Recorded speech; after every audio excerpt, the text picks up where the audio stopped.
আজ ডক্টর ইউনুস গুলিবিদ্ধ হয়ে উসমান হাদির মোটো মৃত্যুবরণ করেন। দর্শক, এই মুহূর্তে দেখতে পাচ্ছেন ডক্টর ইউনুসের উপর প্রভাব পড়ায় সাধারণ জনগণ, আওয়ামী লীগ কর্মী সবাই রাজপথে নামে এই ডক্টর ইউনুসের মৃত্যু অবস্থা। এদিকে আজ উসমান হাদির চেয়েও খারাপ অবস্থা হয়েছে ডক্টর ইউনুস সরকারের। ডক্টর ইউনুস তুপের মুখে পড়ায় দেশ অস্থিতিশীল। অন্যদিকে শেখ হাসিনাও এবার সুযোগ পেয়েছে বাংলাদেশে ঢুকার। দেশের প্রত্যেকটা জনগণ এবার আতঙ্কে আছে। অপরাধীরা ভেবেছিল পানির নিচে লুকিয়ে রাখলে সব প্রমাণ ধুয়ে মুছে যাবে, কিন্তু পাপ কি আর চাপা থাকে? নরসিংদী শুটার ফয়সালের শ্বশুরবাড়ি, বাড়ির পাশেই পুকুর, উসমান হাদির রক্ত ঝরানো সেই ভয়ঙ্কর হাতিয়ারগুলো। র‍্যাব যখন পুকুরে নামলো তখন উঠে এলো 1, 2, 3 মোট 3টি আগ্নেয়াস্ত্র।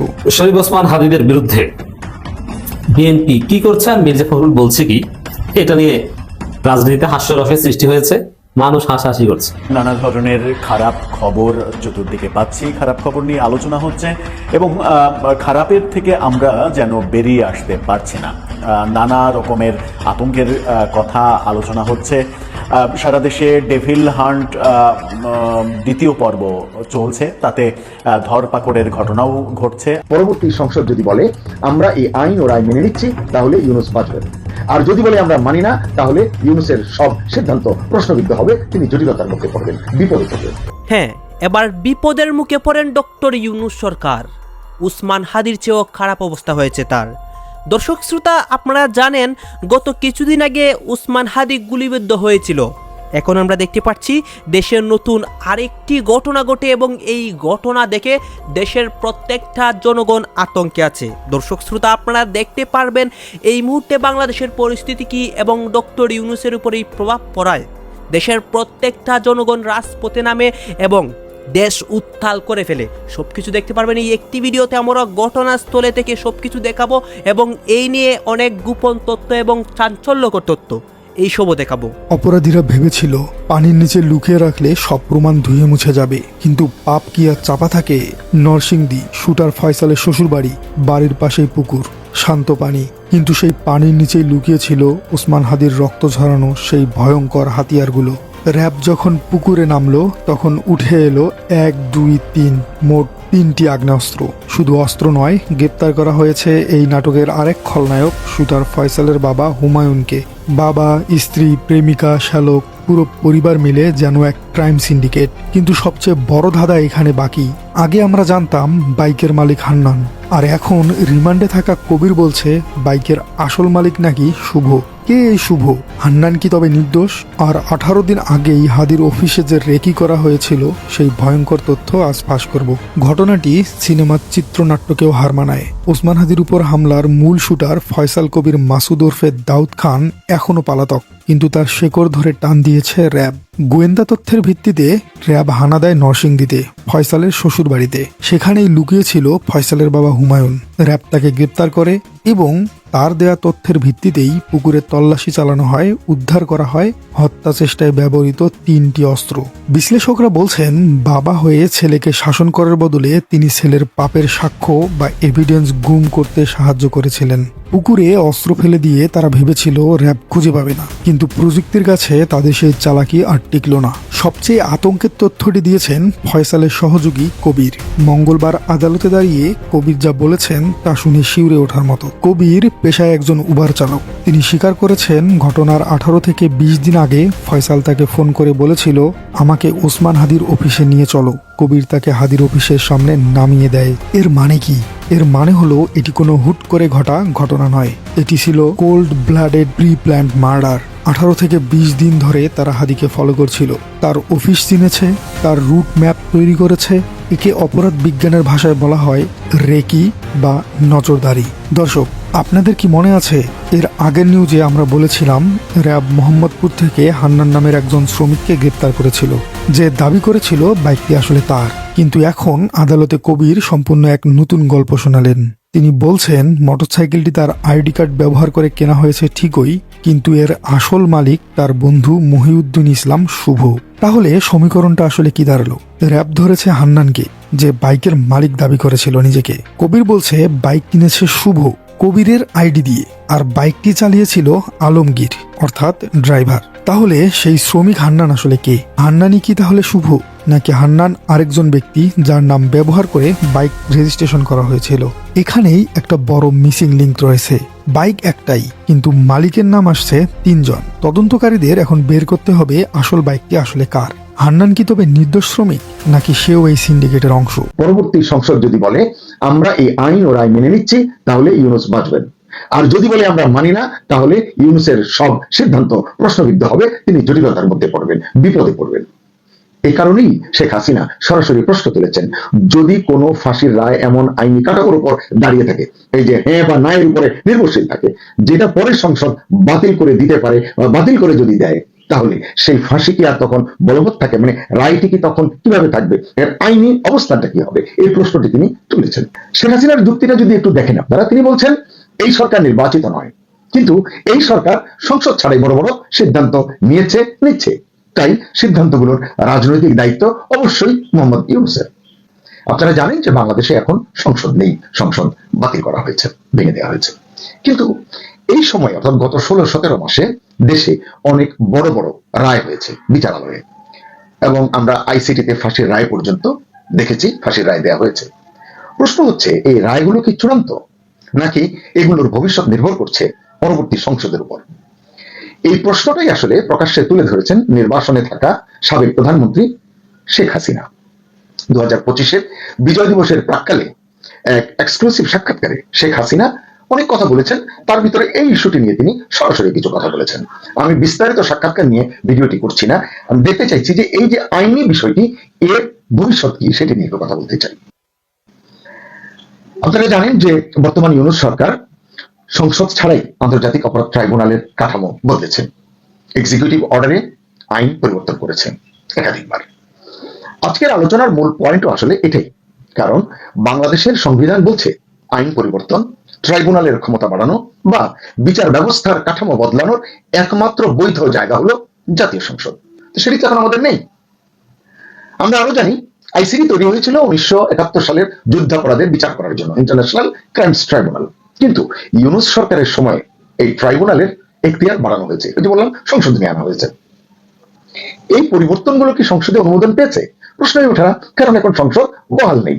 এখানটাতেই শেখ হাসিনার বক্তব্য খুব পরিষ্কার। তিনি বলছেন সংসদের অনুমোদন ছাড়া এই পরিবর্তনগুলোর সাংবিধানিক ভিত্তি নেই। প্রিয় দর্শক, এটি কি কোনো রাজনৈতিক মন্তব্য, নাকি সরাসরি সংবিধানের প্রশ্ন? হ্যাঁ বা না এর যে কথা বলা হয়েছে শিরোনামে, আমার তো মনে হয় এই ইস্যুতেই আসলে আমাদের আজকের আলোচনাটা, আজকের স্টোরিটা। আমরা নানা ধরনের খারাপ খবর চতুর্দিকে পাচ্ছি, খারাপ খবর নিয়ে আলোচনা হচ্ছে, এবং খারাপের থেকে আমরা যেন বেরিয়ে আসতে পারছি না। নানা রকমের আতঙ্কের কথা আলোচনা হচ্ছে। সারা দেশে ডেভিল হান্ট দ্বিতীয় পর্ব চলছে, তাতে ধরপাকড়ের ঘটনাও ঘটছে। আজকে জাতির উদ্দেশ্যে ভাষণ দিলেন প্রধান উপদেষ্টা, সেখানে নির্বাচন প্রতিহত করার চেষ্টা যদি কেউ করে, তাহলে মানে আইন নিজের হাতে তুলে না নিয়ে আইন শৃঙ্খলা রক্ষাকারী বাহিনীর সহযোগিতায় সেগুলো সুন্দরভাবে প্রতিরোধ করা, মোকাবেলা করার আহ্বান জানিয়েছেন প্রধান উপদেষ্টা।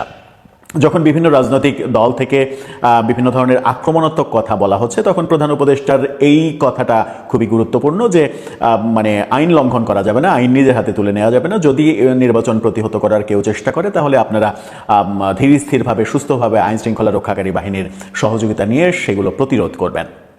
প্রধান উপদেষ্টার ভাষণ যখন শুনলাম, তখন আজকে দ্বিতীয়বারের মতো আবারও আলোচনায় আসলো যে বিষয়টা, সেটা হচ্ছে যে ওসমান হাদির ঘটনাকে কেন্দ্র করে এখন রাজনীতিতে সব থেকে বড় আলোচনা হয়েছে যে এর পরের টার্গেট কারা, কিংবা ওসমান হাদি যদি সত্যি টার্গেটেড হামলা হয়, তাহলে টার্গেটটাকে শুধু তাকেই করা হয়েছে, নাকি এর একটা লিস্ট রয়েছে, এর একটা সিরিয়াল রয়েছে।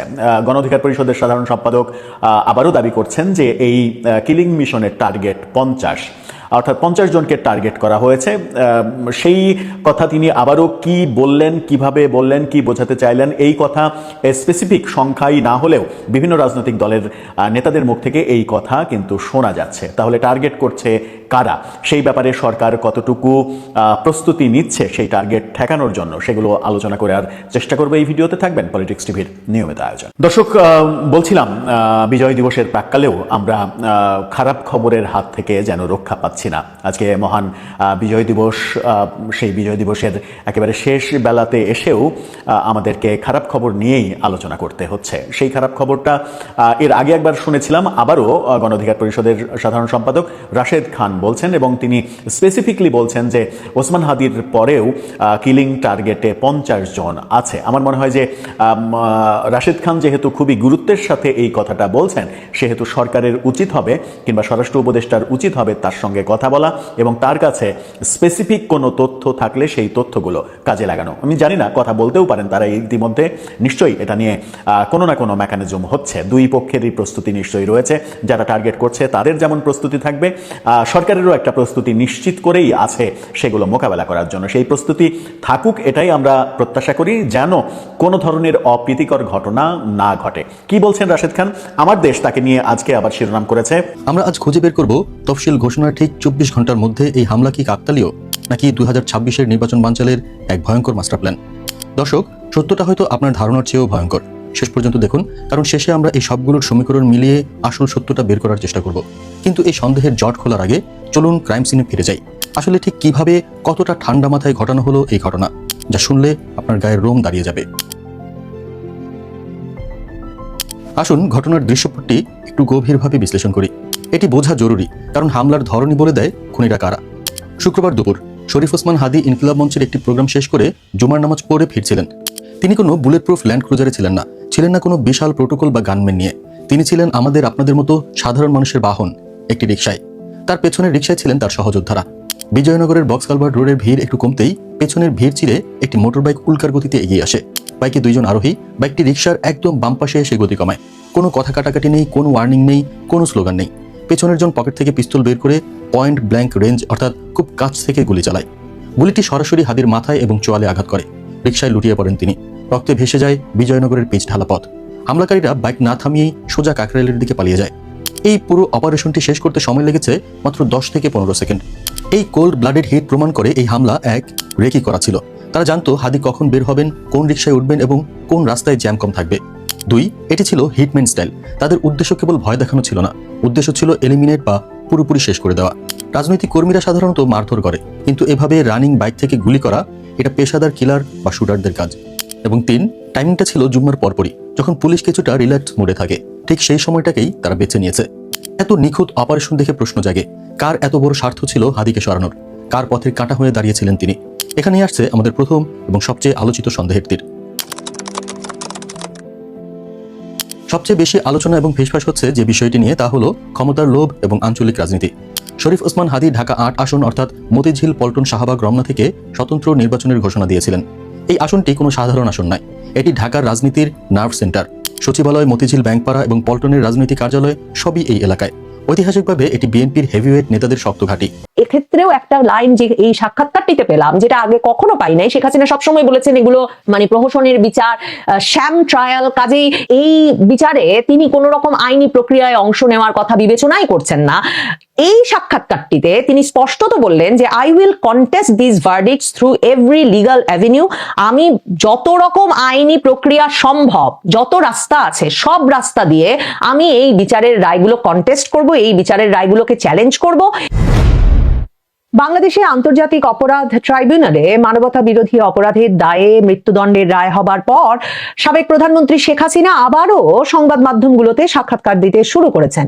সম্প্রতি ভারতের নিউজ 18-এ দেওয়া এক সাক্ষাৎকারে তিনি সরাসরি বলেছেন যে বাংলাদেশের দেয়ালে পিঠ ঠেকে গেছে এবং একটা অগণতান্ত্রিক অসাংবিধানিক সরকার বাংলাদেশ শাসন করায় এবং বাংলাদেশের আইন শৃঙ্খলা পরিস্থিতি একেবারেই ভেঙে পড়ায় একটা গুরুতর সংকট সৃষ্টি হয়েছে বাংলাদেশে।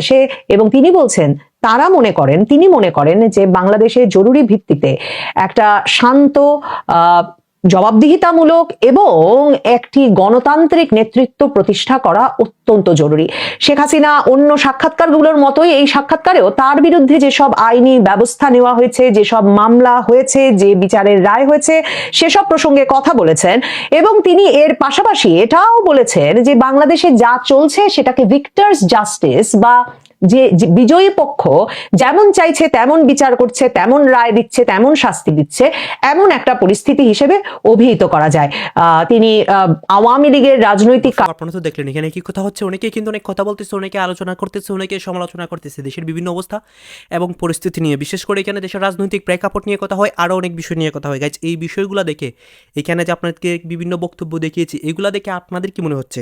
আপনাদের মন্তব্যটা অবশ্যই আপনারা আমাদের কমেন্ট বক্সে লিখে যাবেন। আর হ্যাঁ, তখন আপনাদেরকে আমরা যা কিছু দেখিয়েছি সব কিছু আমরা সোশ্যাল মিডিয়া থেকে সংগ্রহ করেছি। এখানে আমাদের নিজস্ব কোনো মন্তব্য নেই বা আমাদের নিজস্ব কোনো সিদ্ধান্তও নেই।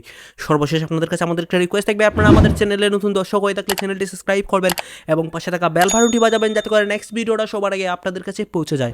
ধন্যবাদ।